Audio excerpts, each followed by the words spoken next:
નારાયણં નમસ્કૃત્ય નરં ચૈવ નરોત્તમં દેવીં સરસ્વતીં વ્યાસં તતો જયમુદીરયેત. ઓમ શ્રી સ્વામિનારાયણાય નમો નમઃ. શ્રી હરિકૃષ્ણાય ઘનશ્યામાય નીલકંઠાય શ્રી સહજાનંદ સ્વામીને નમો નમઃ. બોલો શ્રી સ્વામિનારાયણ ભગવાનની જય. ઈષ્ટદેવ ભગવાન શ્રી સ્વામિનારાયણ તથા સર્વે ગુરુજનોના ચરણોમાં વંદન. જ્ઞાન પીપાસુ ભક્તજનોના હૃદયમાં બિરાજમાન ભગવાન શ્રી હરિના ચરણોમાં વંદન. જ્ઞાન પીપાસુ સૌ શ્રોતાજનોના ભાવથી જય શ્રી સ્વામિનારાયણ. શ્રીમદ ભગવદ ગીતા જ્ઞાન સત્ર અધ્યાય 10 વિભૂતિ યોગ. ભગવાન શ્રી કૃષ્ણ અર્જુનને પોતાની વિભૂતિઓ ગણાવી રહ્યા છે. આ વિભૂતિઓ જે છે એ મારી તમારી સમક્ષ આ સારા સંસારમાં વિદ્યમાન છે અને પ્રત્યેક કણકણમાં ઈશ્વર રહેલા છે એ દ્રષ્ટિ આપણે કેળવવાની છે. વિભૂતિ યોગના માધ્યમથી ઈશ્વર સર્વભૂતોયમ સર્વભૂત પ્રાણી માત્રમાં ઈશ્વર રહેલા છે આ દ્રષ્ટિ આપણે જેટલી વધારે મજબૂતાઈથી કેળવીશું એટલું આપણને સુખ થશે, એટલો જ આપણને આનંદ થશે. શ્લોક નંબર 26 ભગવાન શ્રી કૃષ્ણ કહે છે, અશ્વત્થ સર્વવૃક્ષાણામ દેવર્ષિણામ ચ નારદઃ ગંધર્વાણામ ચિત્રર્થ સિદ્ધાનામ કપિલો મુનિ. સર્વવૃક્ષમાં પીપળો હું છું, દેવર્ષિમાં નારદ હું છું, ગંધર્વમાં ચિત્રરથ હું છું અને સિદ્ધોમાં કપિલ મુનિ હું છું. અશ્વત્થ સર્વવૃક્ષાણામ એટલે અશ્વત્થ એટલે પીપળાનું ઝાડ. પીપળો એક સૌમ્ય વૃક્ષ છે. પીપળાનું વૃક્ષ પહાડ પર, મકાનની દિવાલો પર, છતમાં, કઠોરમાં કઠોર જગ્યાએ પણ આ પીપળો ઉગી શકે છે. પીપળાના વૃક્ષમાં ઘણા રોગોનો નાશ કરવાની ક્ષમતા છે. કદમાં અને આયુષ્યમાં એ સૌ વૃક્ષોમાં મહાન છે. એ સદીઓ સુધી જીવિત રહે છે અને વિસ્તરતો જ રહે છે. ભારતીય સંસ્કૃતિમાં પીપળાના પૂજનનું ઘણું જ મહત્વ છે. ઘણા વ્રતો અને ઉત્સવમાં પીપળા પૂજન આવે છે. તૈતરીય બ્રાહ્મણમાં જણાવ્યા પ્રમાણે પિતૃયાન અને વખતે દેવલોકમાંથી ગુમ થઈ અગ્નિ આ ઝાડમાં ઘોડાનું રૂપ લઈને 1 વર્ષ સુધી છુપાવે છે રહ્યા હતા. એવો મત પણ છે કે પિતૃયાનની લાંબી રાતમાં સૂર્યના જે ઘોડા છે તે યમલોકમાં આ ઝાડની નીચે વિસામો લે છે. તેથી તેને અશ્વત્થ એવું નામ આપવામાં આવ્યું છે. પીપળો એમ પણ સમજાવે છે કે અ એટલે નહીં, સ્વ એટલે આવતીકાલ અને થ એટલે ટકનાર. આવતીકાલે કશું ટકશે નહીં. જગતની નશ્વરતા દેખાડનાર તે અશ્વત્થ છે. પૌરાણિક કથા અનુસાર લક્ષ્મીની મોટી બહેન અલક્ષ્મી છે. મોટી ન પરણે ત્યાં સુધી નાની ન પરણી શકે આવો સામાજિક કોઈ રિવાજ હશે. અલક્ષ્મીને પરણે કોણ એ એક પ્રશ્ન છે. અને ભગવાન શ્રી હરિને લક્ષ્મીજીને પરણવું હતું. તેથી અલક્ષ્મીને ઉદ્દાલક નામના બ્રાહ્મણ સાથે પરણાવવામાં આવી છે. અને એ વખતે ઉદ્દાલકને વરદાન આપવામાં આવ્યું કે અલક્ષ્મીની કોઈ અવળી અસર તમારા પર નહીં. હું દર શનિવારે તમને મળવા પીપળાના વૃક્ષમાં આવીશ. અને દર શનિવારે ભગવાન વિષ્ણુ પીપળામાં આવીને રહે છે. આવી એક માન્યતા છે. અશ્વત્થ એવું વૃક્ષ છે કે જે આપમેળે જ ઉગે છે. પ્રભુ ભરોસે તેનું જીવન છે. અનુકૂળ ભૂમિ શોધ્યા વિના જ તે ઉગે છે. પીપળાની છાલની રાખ ઔષધ તરીકે પણ વપરાય છે. બાળકને આંચકી આવે ત્યારે તેને પીપળાની ડાળીને પાણીમાં પલાળી ઘસી અને પાવામાં આવે છે. પીપળાનું લાકડું યજ્ઞમાં સમાધિ તરીકે વપરાય છે. પીપળાના ઝાડ નીચે બેસીને શ્રાદ્ધ આદિ કર્મ કરવામાં આવે છે. આ પીપળાનું ઝાડ એ સૌ વૃક્ષમાં મારી વિભૂતિ છે એવું પ્રભુ કહે છે. સર્વ વૃક્ષ કરતા પણ પીપળાનું વૃક્ષ બહુ જ શુદ્ધ ઓક્સિજન આપે છે.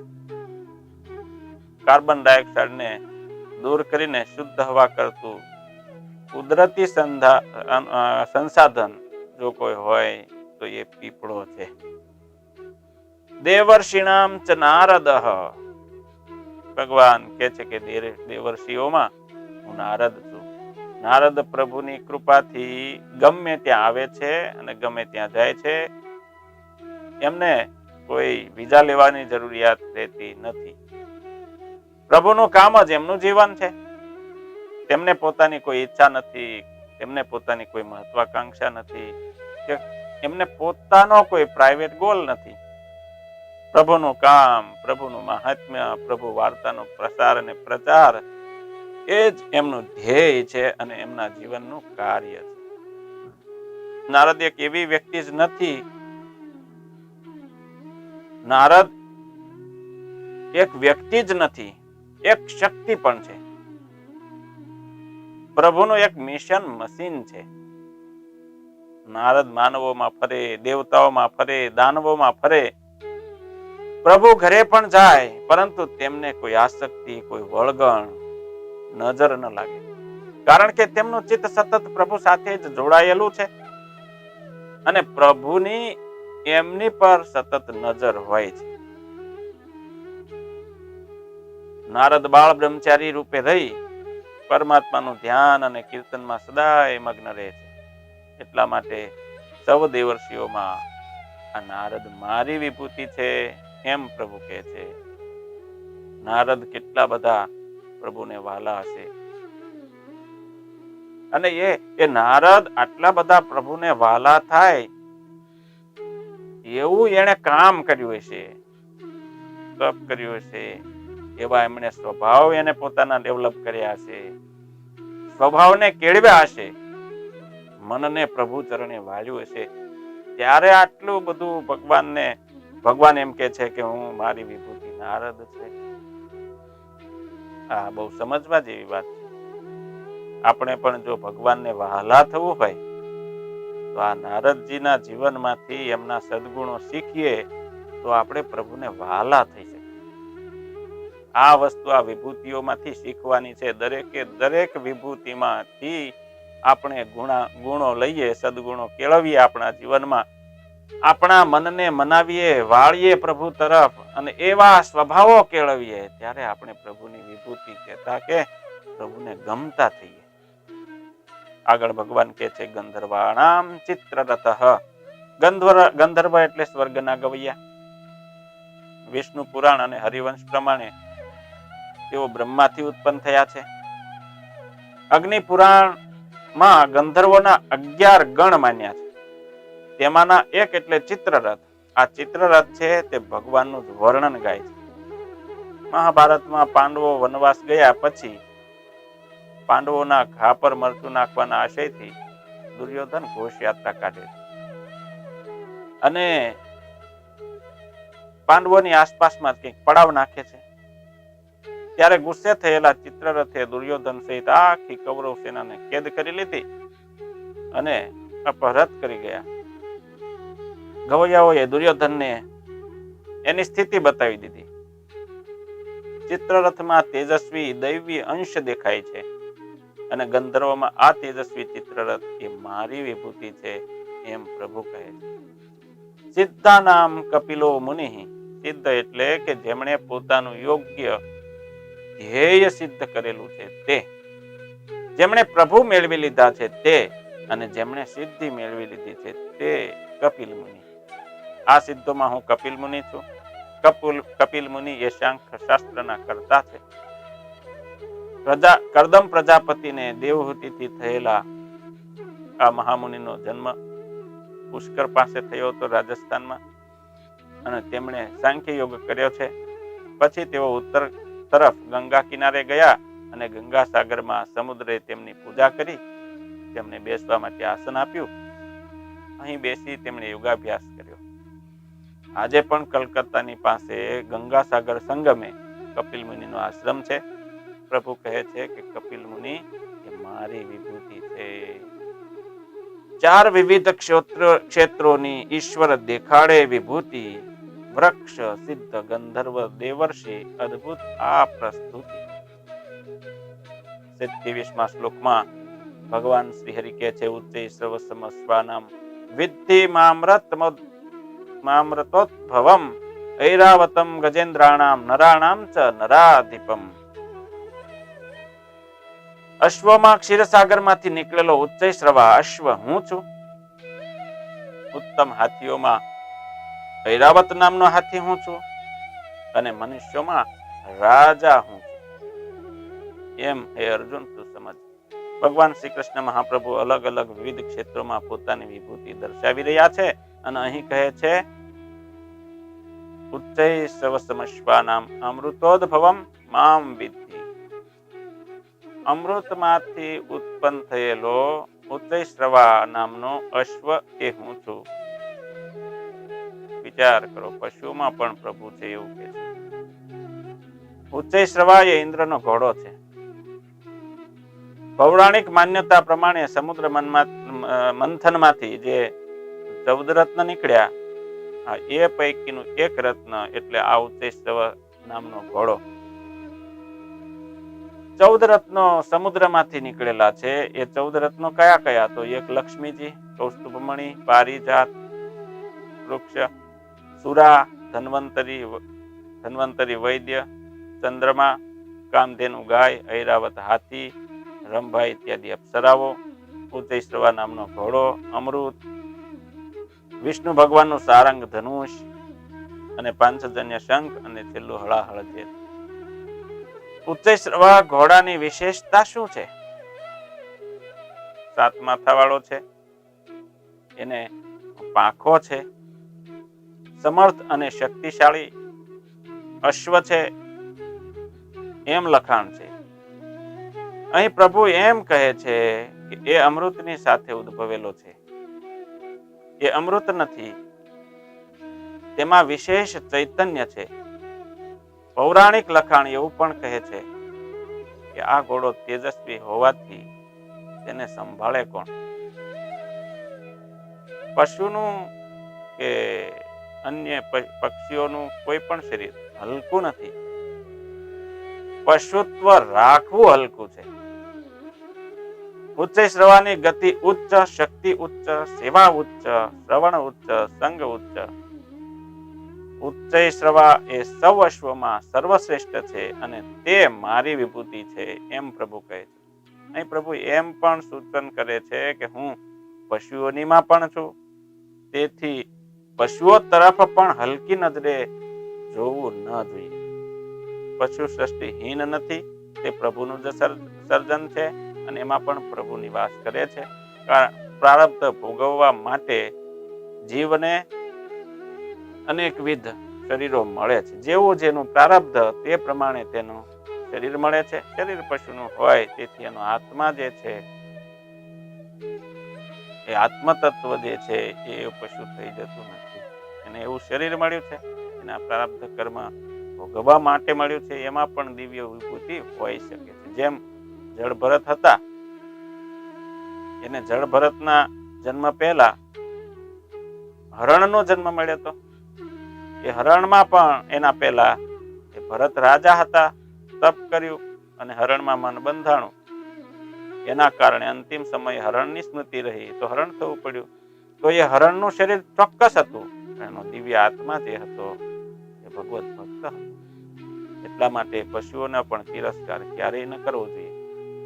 ઐરાવતમ ગજેન્દ્રાણામ, ઉત્તમ હાથીઓમાં હું ઐરાવત છું. આ ઐરાવત પણ 14 રત્નોમાંનું એક રત્ન છે. એ પણ ઇન્દ્રનું વાહન છે. આ ઐરાવતની 7 સૂંઢ છે, આવું પુરાણ લખે છે. આમ પણ સામાન્યતઃ હાથી શક્તિશાળી હોય છે. બુદ્ધિમાન પણ હાથીને ગણવામાં આવે છે. ગણેશજીના કપાયેલા મસ્તકની જગ્યાએ હાથીનું મસ્તક બેસાડવા પાછળ મોટું દર્શન છે. હાથી સ્વભાવે સ્વમાની છે. જો તેને હળધૂત કરીને ખાવાનું આપો ને તો એ ખાવાનું જમશે નહીં. તે ઉદાર છે. પ્રથમ કોળીઓ જે છે એ સૂંઢથી આમ હવા ફેંકી ફૂ કરી અને ઉડાડી દે છે, જેથી એ ઉડેલો ખોરાક નાના નાના જીવજંતુઓને ખાવા મળે. જૂના જમાનામાં કોઈ રાજા નિર્વંશ મરે તો એના ઉત્તરાધિકારી નક્કી કરવાનું કામ કરવા માટે હાથીનો ઉપયોગ કરવામાં આવતો. કારણ તે હાથીને ભવિષ્ય દ્રષ્ટા પણ લોકો માને છે. સામાન્ય હાથીઓમાં આટલા ગુણો હોય તો ઐરાવત હાથીની શક્તિઓ કેટલી અદ્ભુત હશે, ગુણો એના કેવા ઉચ્ચ કોટીના હશે. આવો શ્રેષ્ઠ હાથી ઐરાવત એ પ્રભુ કે છે મારી વિભૂતિ છે.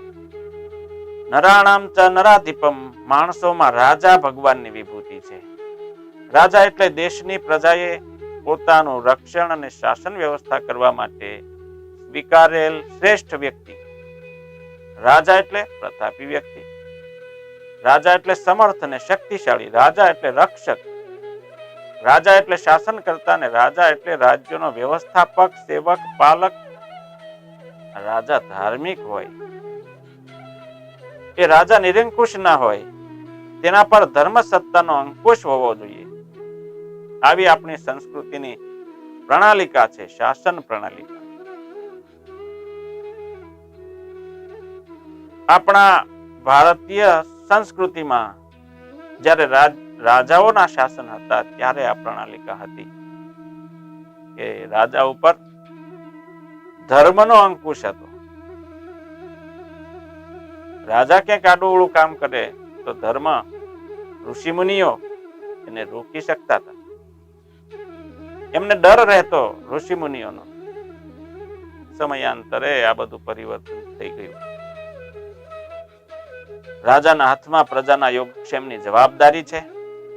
પ્રજાજનોના આધિ ભૌતિક, આધિ દૈવિક અને આધ્યાત્મિક વિકાસની જવાબદારી રાજાની છે. રાજા માત્ર રાજ્ય તિજોરીનો રક્ષક કે ભક્ષક માત્ર નથી. જે ભગવાન શ્રી કૃષ્ણએ કંસ, જરાસંઘ, કાલિયવન, કાળીનાગ અને શિશુપાલ જેવા રાજાઓને માર્યા એ જ શ્રી કૃષ્ણ કહે છે નરાણામ ચ નરાધિપમ. એટલે કે રાજા જરૂરી છે, રહેવો જ જોઈએ. તે ઉન્મત્ત, ઉદ્દંડ, ઉદ્ધત નહીં ચાલે. રાજા ધાર્મિક હોવો જોઈએ, ધર્મમાં માનતો હોવો જોઈએ અને ધર્મ પાળતો પણ હોવો જોઈએ. રાજા પર ધર્મનું શાસન હોવું જોઈએ. આવા રાજા એ પ્રભુની વિભૂતિ છે. તેથી જ માનવો આજે પણ રામ રાજ્યની ઝંખના કરે છે. આગળના 28 શ્લોકમાં ભગવાન કહે છે કે આયુધાનામ અહમ વજ્રમ. 28મા શ્લોકમાં ભગવાન કહે છે કે આયુધાનામ અહમ વજ્રમ ધેનુમા નામસ્મિ કામધુક પ્રજનશ્ચસ્મિ કંદર્પઃ સર્પાણામસ્મિ વાસુકિઃ.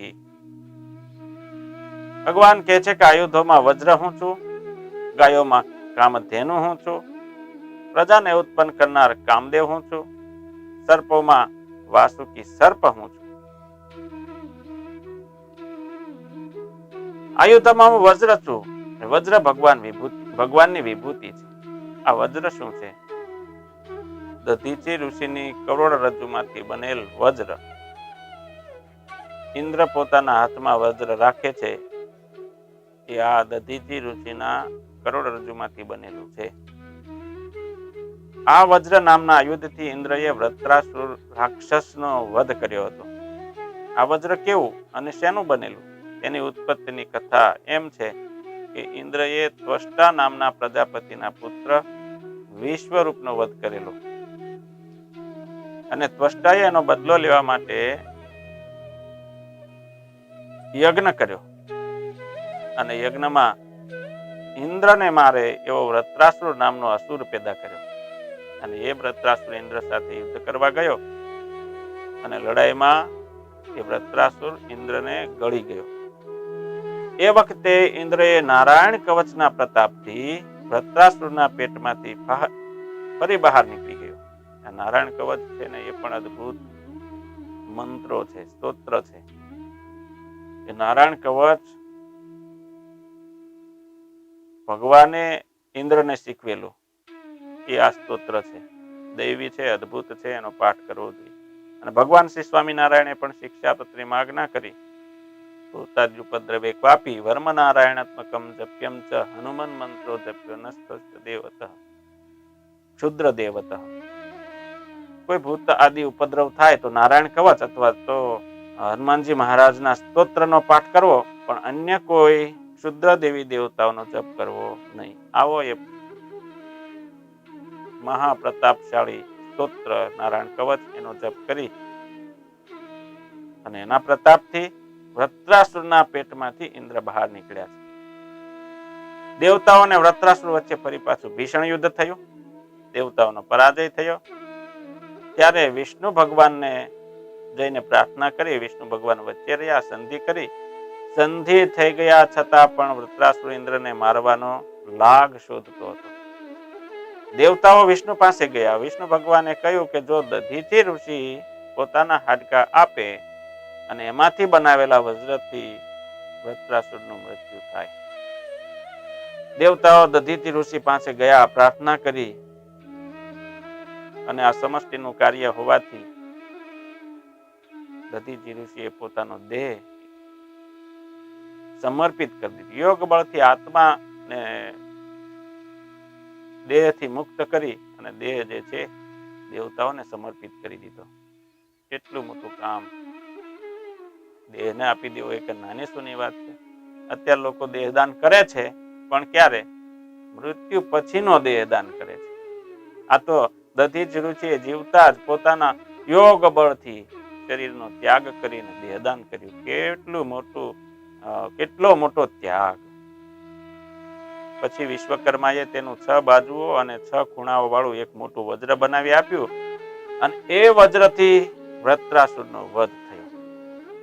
ભગવાન કહે છે ધેનુ નામ અસ્મિ કામધુક. ધેનુ એટલે ગાય.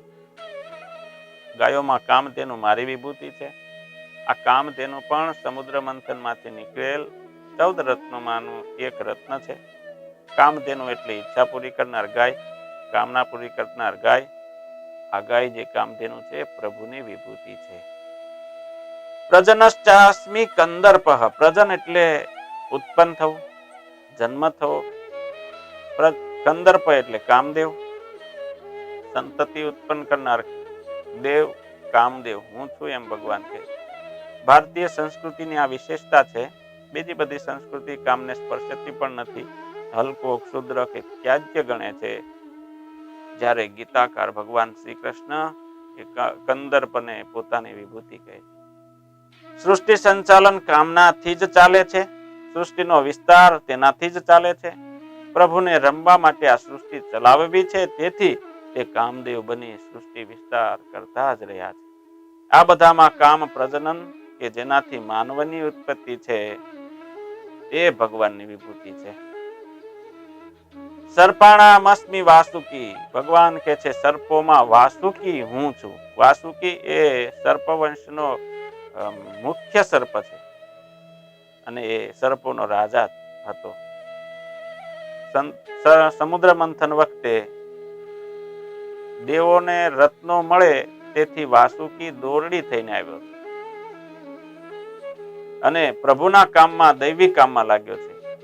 જ્યારે સમુદ્ર મંથન કરવાનું હતું ત્યારે મેરુ પર્વતને એ રવૈયો બનાવ્યો અને રવૈયાને વલોવવા માટે દોરડાની જરૂર પડે. એમાં કોઈ નાનું મોટું દોરડું તો ચાલે નહીં. દિવ્ય જે આ વાસુકી નાગ હતો એને દોરડાની જગ્યાએ પ્રસ્થાપિત કરવામાં આવ્યો અને દેવતાઓ અને દાનવોએ ભેગા થઈ સમુદ્ર મંથન કર્યું અને એ જે દોરડી હતી એ આ વાસુકી નાગ એ પ્રભુના કામમાં આવ્યો છે, દૈવિક કામમાં લાગ્યો છે. એની ભાવના નિસ્વાર્થ છે, નિરપેક્ષ છે. તેથી આ વાસુકી પ્રભુની વિભૂતિ છે.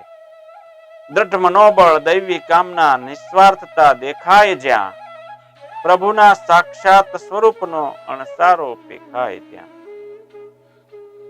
29મા શ્લોકમાં ભગવાન શ્રી કૃષ્ણ અર્જુનને કહે છે કે અનંતસ ચાસ્મિ નાગાનામ વરુણો યાદસામહમ પિતૃણા મર્યમા ચાસ્મિ યમઃ સંયમતામહમ.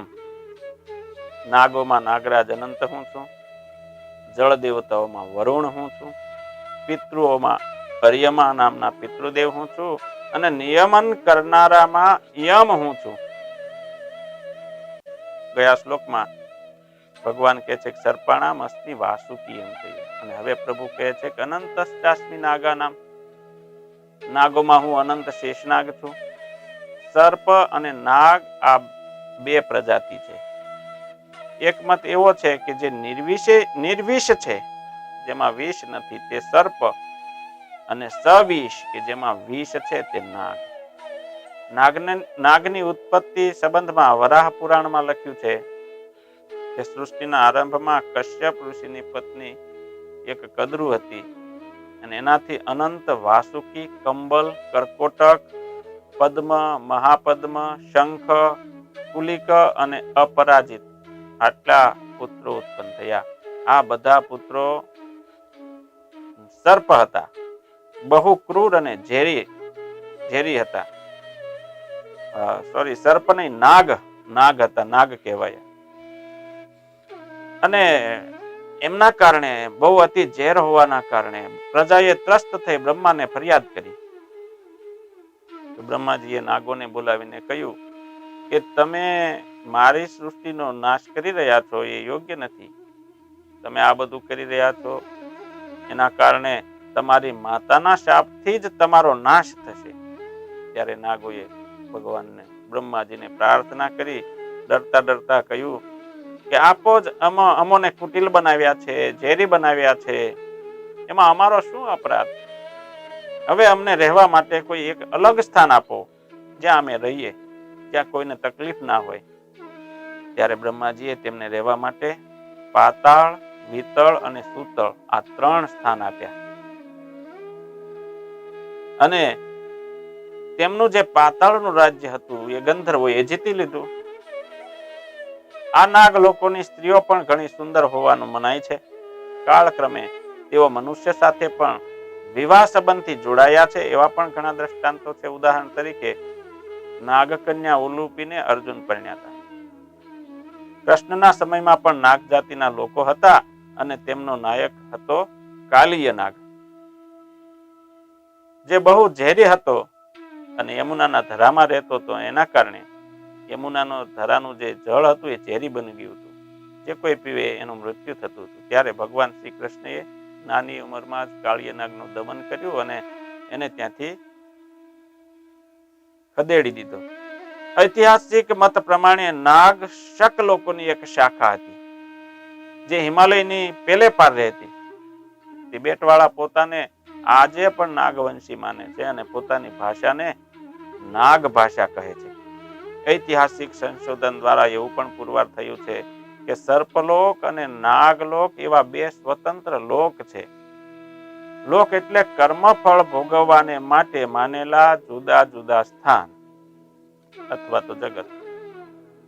શેષનાગ સંપૂર્ણ નાગોના રાજા છે. એની 1000 ફેણ છે. તે સદૈવ ક્ષીરસાગરમાં ભગવાનની શૈયા બનીને પ્રભુને સુખ પહોંચાડે છે. તે અનેક વાર ભગવાનની સાથે અવતાર લઈને પ્રભુની લીલા કાર્યમાં સામેલ થયેલા છે. પ્રભુમાં જોડાયેલા, પ્રભુમય બનેલા, પ્રભુના કામમાં જોડાયેલા ઝેરી અને ક્રૂર પણ પ્રભુની વિભૂતિ થઈ શકે, એ જ આપણા માટે બોધ છે.